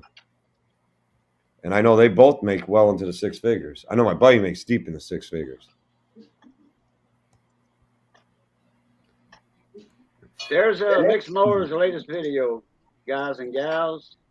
Jump on that like white on rice, and you'll subscribe to him. Good fella. Just like where everything is right now, everybody fighting for that $15 an hour minimum wage idea. Mhm. That didn't do nobody no good. It made everything worse. And they never passed it, but all the companies are forced to pay it anyway to get somebody to work for them. And look how much number 2 combo is, say, at Wendy's. I mean, you're spending $13 by the time you get done with your pop and everything. Yeah. Yep.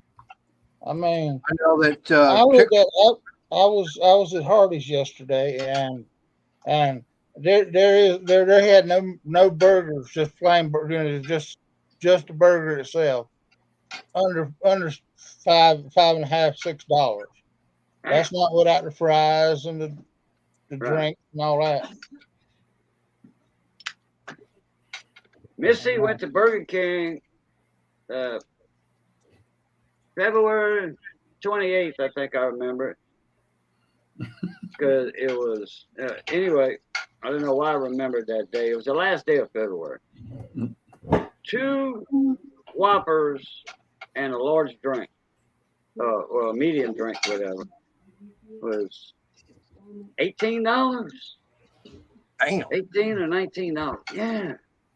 That's ridiculous. Yep. Now, she went to Sonic and put an order in. You drive up, push the button. She put an order in there. After 40 minutes, they didn't bring her food. She hit the button again, like after 20 minutes, and said, I'm waiting on my order. And they said something she didn't understand them, which is hard to understand over that speaker when they got a diesel truck next to you idling, That's rude. Anyway, so they still didn't bring her food, so she left. And she didn't have no coupons because, we get coupons in the mail twice a month for Burger King. Big page of coupons. And she could have got, with a coupon, she could have got the same thing for $8. Yeah. $10 cheaper. Yep. Well, I know I like going to Chicken Express, and I used to go there for lunch, and I used to get like a 7-piece tender meal and get that and get my 2 sides and my drink and everything. Ran about $9. That same meal right now costs me almost $16. Damn. Well, I would. My kids. I love Hardee's. Darryl was talking about Hardee's. I love their morning breakfast. Yeah. They have it's beef, it's chicken fried steak, country fried steak, biscuit. Yeah. And you can get the biscuit, the chicken fried steak, it's deep fried beef steak, square patty or kind of roundish, whatever. You get that with an egg for $3.50. That's cheap. And look, it's huge. That sucker's that big around. It's huge. I used to get it, and when I was in Pascagoula, Mississippi, I was running a snapper boat, and just about every morning I was at Hardee's getting that or the bowl. It's called low carb bowl. I get a chicken fried steak cut up, and it had uh, cheese, eggs, had 2 eggs in it, cheese, the chicken fried steak cut up, and something else. And then I tell them, hey, put white gravy on that. A bunch of white gravy. And they no charge for the white gravy. It was a low carb bowl. And hell, it was all I could just about do to eat that whole bowl of food. It was like a pound of food, pound and a half of food. We talk about, and it was like $4, $3.50, $4. you talk about food inflation. They're not just attacking humans anymore. My daughter's told me earlier today that we're out of the puppy food for my dogs. So I went up to my Tractor Supply Center that I normally get the dog food from, and 28-pound bag of the puppy food that I normally get went up $20 a bag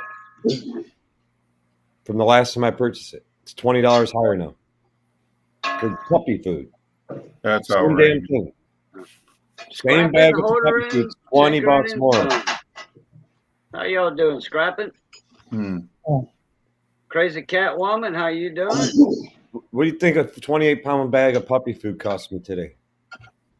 $16. What? More? $79. $79. Damn. For dog food? For dog food. Dang. I could probably get some off-brand crap A bag of dog for food. like 20. Man. Well, my kids spoiled these dogs and started buying this stuff made by Blue. I think it's called Blue Buffalo or whatever. Blue Buffalo. Yeah, it's supposed to be a top brand. And dogs don't like to eat anything but that. But see, I went a step further today. I asked people at Tractor Supply, I said, like, what's a really good puppy food for a large breed puppy that you guys recommend? Like, we have our own brand, and they told me who makes it for them. It's a company called Diamond, and it's called For Health, large breed puppy food, and a 35-pound bag of that was $39.95. And I'm like, is it good? And they're like, yeah, it's an excellent dog food. It's very similar to what you're buying for the $80 here. And I'm like, you know what? I'm getting a bag of that too. You know what I'm going to do? Those puppies are picky. I try other food with them, cheaper stuff. They look at it, they walk away from it. They won't eat it. Mix it together. That's what I'm going to do. I'm mixing the two together, and I'm going to slowly go to that cheaper one because I ain't paying $80 for a 28-pound bag of puppy food. Yeah. Oh, I love rice and eggs. Eggs and rice? Oh, I can tear that up. I have that at least once a week over here. Well, For breakfast. I can feed my dogs I got to cheaper jump with off you, their own Robbie. homemade food than I can for 28 pounds at $80. I could probably make my own chicken and rice for them and like shit fresh off the stovetop, cheaper than that 28-pound bag of dry dog food. You heading out, Daryl? Yeah, I'm out. I got some quick stuff I need to do before 7 All right, o'clock. bud. Well, when you get to Pull a Bear Heads after a while, tell them Cajun raid. All right. Hey guys, I got to Talk to run. y'all later. I got to run too, man. I got people coming over at 7, so I got to get ready for them. So I didn't know Boo was taking off, but anyway, I'll talk to Boo later. I'll talk to you guys later. See you later, Missy. Right. I don't know if she can hear me. You guys take care. Nice to meet you, Dave. All right, man. Y'all take care. Man. So, Dave, did you see that comment I sent to you earlier about the cigarettes? No. I ordered everything to do my own cigarettes, and it was 2 bags of tobacco, and I got 6 boxes of pre-rolled tubes, $52. What tobacco brand did you buy? It was what is They're it? labeling it. They're labeling it pipe tobacco. I'm sure, right? Yeah, it's Red River. Yeah, because it's not actually pipe tobacco.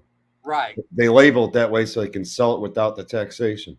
right. That's the main What reason. rolling machine did you buy? It's Tobacco Hut, I believe. Or no, Tobacco General. When I'm not lazy, this shit's old, so this shit probably all has to go away. When I'm not lazy, I have Hey, Dave. and this. Yeah, that's the Yep. tobacco, and that's my rolling machine. It does hundreds. That's mine. It does hundreds or regular. Yeah. Just put the tube right in here. Oh yeah. Crank it. Yep. Yeah, you load it right here, and then you. Yep. But I get lazy and I don't do it. I said I got one of these. Oh yeah, you'll save a ton of money with cigarettes doing that. Yeah. But I mean, it was. We even have smoke shops out here that, for a small fee, you can buy the tubes, you can buy the tobacco, Oh and yeah. they got roll these 'em. big electronic machines. I don't remember what they charge, but it's still way cheaper. And they'll drop the tobacco in it. They load this thing with the tubes, and it'll do a whole. It'll eat up the whole bag, fill up all the things, like bat out of hell. Oh yeah. And they give you cigarettes, but I don't remember what they said they charged for that. Let me see I find often those are a little loosely packed. Let me see your machine, Dave. I didn't see it just now. I mean, He's got one of the better ones. Yeah, to be honest with you, I haven't used this in like. Oh, that's the one with the lever on it. Yeah, Big Yeah. T Coins has one like that. I haven't used this in like 2 years, but yeah, you Big just T Coins got put one. the just tube like right here. Yeah, You pack the tobacco in here. Boom, yeah. pops it out. Well, this one here, I've heard people say that these, plastic ones from the top, they don't last long. This one was probably about 3 years old. I don't even remember what I paid for that rolling machine because I bought it so many years ago. From what I understand, those usually go for about between $50 and $60. I bought that probably about 8 years ago. Yeah, it's probably about, somewhere around that price range. Now, I did see one that was like we're talking about, the electronica or the electric one. Got the little hopper, you pour the tobacco in, and all you do is put the tube on there, hit the button, it'll automatically do it. I saw one of those at my the other tobacco shop we used to have here in town. $165 for it. I'm going, no, I don't need one that bad. There's another Cajun in the house, John Francis. What's up, on me? Hey, John. He's just a little north of me, not far. In fact, far. if he headed south and I headed north, we could have coffee in about drinking coffee together in 25 minutes. Yeah. What's up, crazy cat lady? Or crazy cat woman? How much are cigarettes out by you? For me, right now they're around between $8.50 a pack. And what state is that? Texas. Texas. How much are they in Louisiana? Get a carton of Marlboro for like $65-$70. I don't smoke cigarettes. I smoke cigars. I paid $14 for these, a carton. These are the Cheyenne Lights. It looks like a Marlboro pack, Marlboro Light pack, but Cheyenne cigar, little filtered cigar, and I don't Marlboro's cough here. or nothing from those. Not even in the morning. A lot of people cough when they wake up after they light their first cigarette. They cough and hack and all that. Not that. Marlboro's here, depending on where you buy them. Say, I'm just throwing up a brand. Pall Malls are a little cheaper. And I was a name brand when I was a little boy. But Marlboro, say just Marlboro, for instance, they're Probably standard $100 a ones. quart. None of their special blend stuff or any of that. Just like your standard Marlboro Red, Marlboro Light, Marlboro Ultra Light, Marlboro Menthol, and so on. Out the door per pack, you're going to be looking anywhere from like $8.85 with tax to like $10.15 a pack with tax. Yep.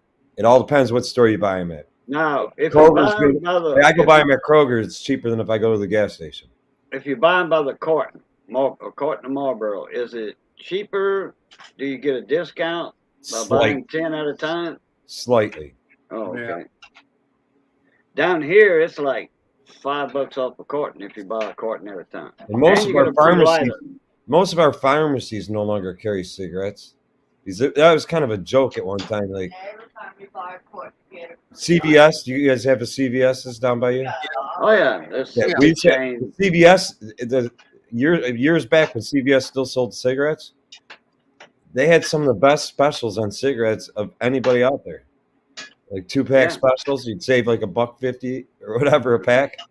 Did you forget about me? Well, I know that Some damn thing you said. CVS Oh, down here, they still sell cigarettes.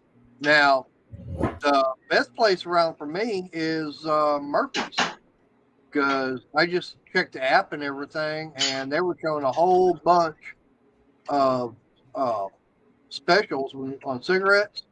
And I know that on the Camel Crush, it was like buy two of them, get $2.50 off. 2-pack. Yeah, see now, like somebody just mentioned, CVS doesn't sell cigarettes anymore. But that to me was always kind of funny. The best place to get something that kills was at the pharmacy where you buy your drugs to save your life. Yeah. I went to CVS one time looking for Zippo flints because I use a Zippo. They don't have. And I have quite a collection of Zippos. And I think it was CVS. And they says, sir, we don't sell any tobacco or tobacco-related products. I wanted a can of Ronson lighter fluid and a pack of flints from a Zippo. And sorry, sir, we don't sell any tobacco products at all or anything to do with tobacco products. Damn. I'm like, damn. Well, Nah, for me, I don't deal with CVS anymore. We don't have one in town, but I was in Tucson, Arizona about 15 years ago, back in 08. So, yeah, that's 15 years ago. Well, last time I went to CVS was last year, and they still had cigarettes in there. Oh, they sell Nicorette at CVS. Yeah, well, that's No, to get you off of smoking. No, I'm saying I actually went into my local one, and they still had cigarettes right there, and it's like, okay. Wow. Well,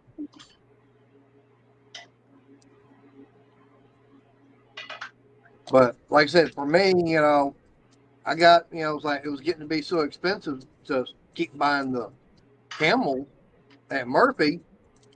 I was like, damn, maybe I should go back to doing my own cigarettes. And I checked with that my local tobacco store, and I think it was like $56 for one bag of tobacco and one box of tubes.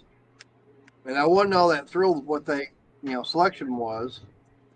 So I got online. I just looked up. I found tobacco, that tobacco place online, and it was like, went on there, looked, see how much her prices were for it. It was like, it's like $15 for 5 boxes of tubes, and it was like $14 for 1 pound of tobacco. And my last order, which is in a box I got over here, I got 4 bags of tobacco and 2 5-packs of tubes, shipping and handling and everything tax, $92 for basically 10 cartons.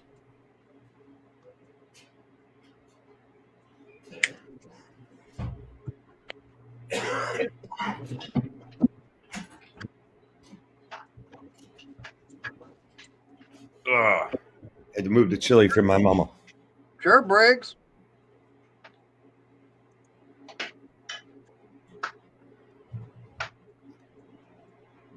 Bye, weed. Now, is your old machine anything like what Dave's got? If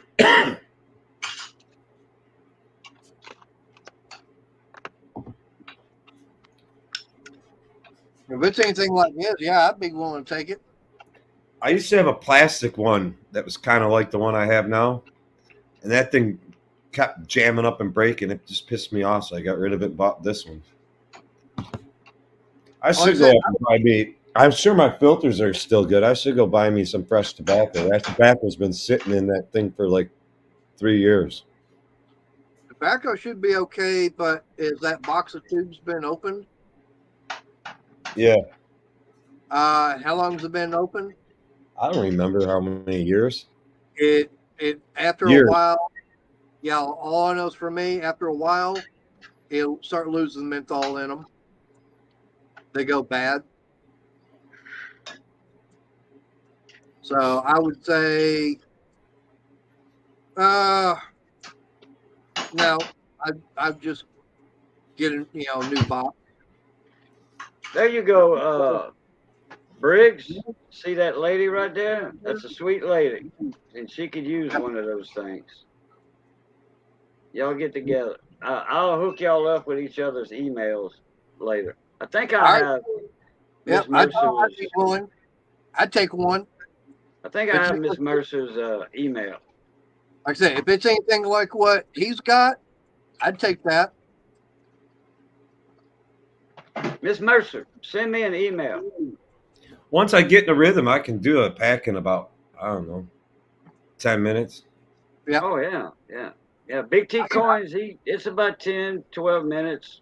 He can do it because when he's live, whatever, and he used to go live a lot on Thursday evenings, Thursday nights for 3 or 4 hours. He'd be rolling cigarettes to beat the band with that one, just like you got. Yep. Yeah, the secret is that you just got to get the right touch for the right amount of tobacco down on the thing to get the right pack that you want in there. Once you got that figured out, you just. Yeah, I wound up learning about it one night at the Renaissance Festival I used to work at. That one night they had a poker tournament, and I showed up out there, and of course, I was smoking Marlboros at the time, and this guy, he got his little machine out like what you've got. He starts making his own cigarettes. I was going, what the hell? He's telling me how cheap and everything it was to make them. I'm going, you got to be kidding. So I went to my local tobacco shop. They told me how much everything was going to be.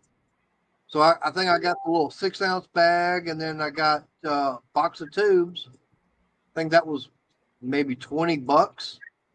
And it's like, damn, and this is just as good as the damn Marlboros I'm smoking. It rolls a really good joint too. Damn. Put some marijuana in that sucker.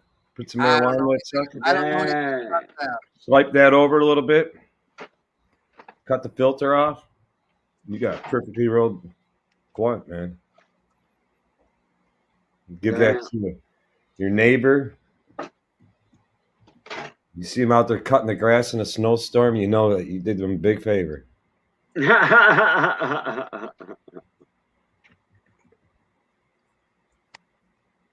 I used to hand roll my own cigarettes. I used to buy ready rolls every now and then, but I rolled cigarettes for quite some time. On and off. 10 years, 15 years, on and off. If I wasn't working, I'd buy a pound of tobacco and papers, or I'd buy a thing of Bugler, actually a can of Bugler, and it come with papers in it. And my cousin used to smoke Kite, which is Bugler, but it's menthol. Yeah, so that's what I smoke, menthol. And like I said, I got the Premier. Now, the one thing, Dave, right now, is they changed the boxes up on them. Like on yours, how you got the top right here, how you have to open it up to reach in. Now they got a little spot right here on the end. Just open it up, and you get like one or two tubes out at a time. Oh yeah, you pop it out like that, like a soft pack of cigarettes. You pop them out, and you grab one or two. Yeah, it keeps them all nice and neat inside. Keeps them all nice, from falling down and stuff, and a little bit fresher too. Yeah, there you go. Famous Slick Rick, what's up, Mona Me? How you doing? Hey, Slick Rick. Cheapest But- way to roll cigarettes is just not to smoke them anyway. Yep. I'm the king of quitters. But I was going to say, as far as on yours, easy for you to tell how if they're still fresh or not. Open them up and give them a good whiff. If you can't smell menthol, ain't no menthol left in them. I got so hammered last night. Got my divorce papers finally. No, I didn't. Yeah. I didn't know you. I thought you already divorced, Briggs. Thought so too. Because I know he talks about ex-wife. Well, that ex-wife could mean separated, but not divorced yet. Right. Because it's ex-functionated or whatever you want to call it.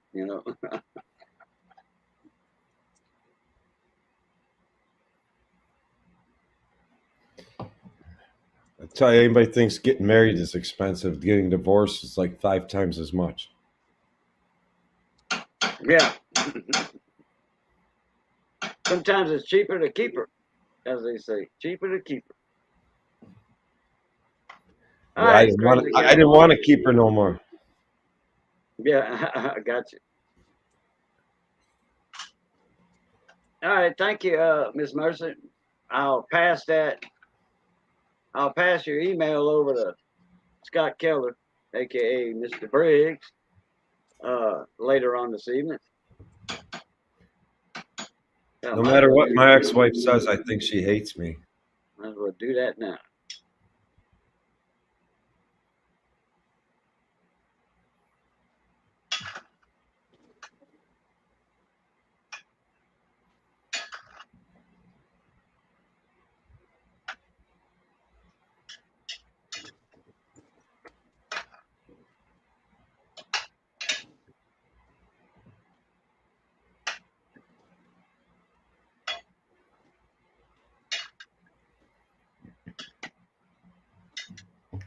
I think the overall cost of my divorce is about $250,000.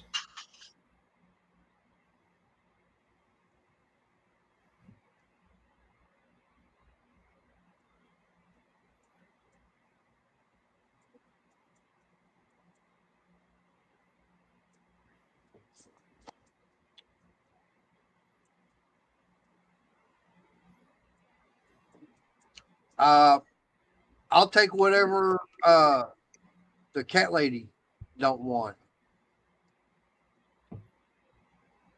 It don't matter. If she wants the manual one, I'll take the electric. I've got no problems using that. Okay, so she wants electric. I'll take the manual. I don't have a problem with that.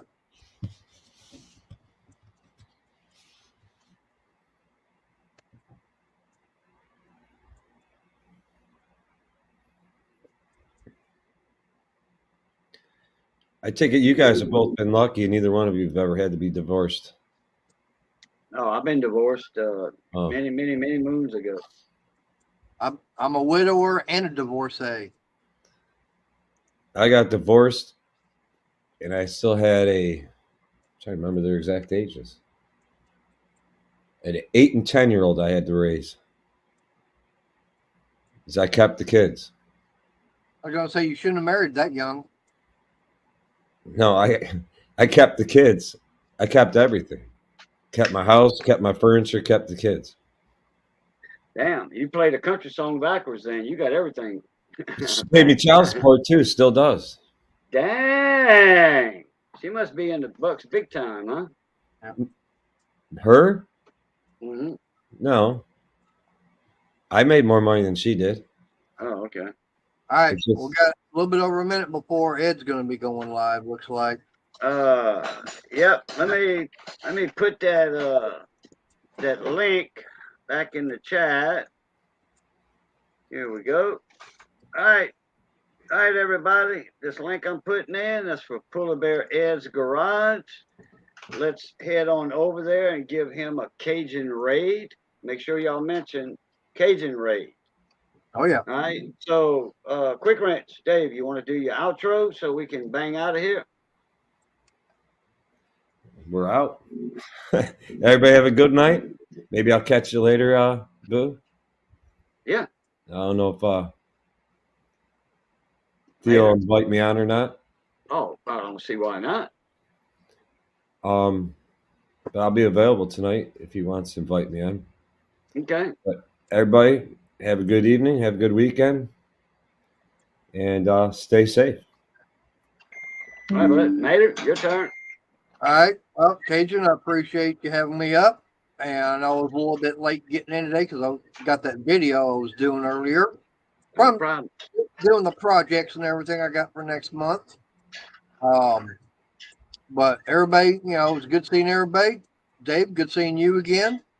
So all I'm saying is everybody, y'all stay safe and God bless. See y'all over at Polar Bear. All right, everybody. We're glad we got to saw y'all again. We're glad y'all got to saw us again. And remember, it's good being north of the grass. Stay safe. Be that way. Be that way. Stay safe. And as always, love, peace, and crackling grease. Catch y'all later. Blue top.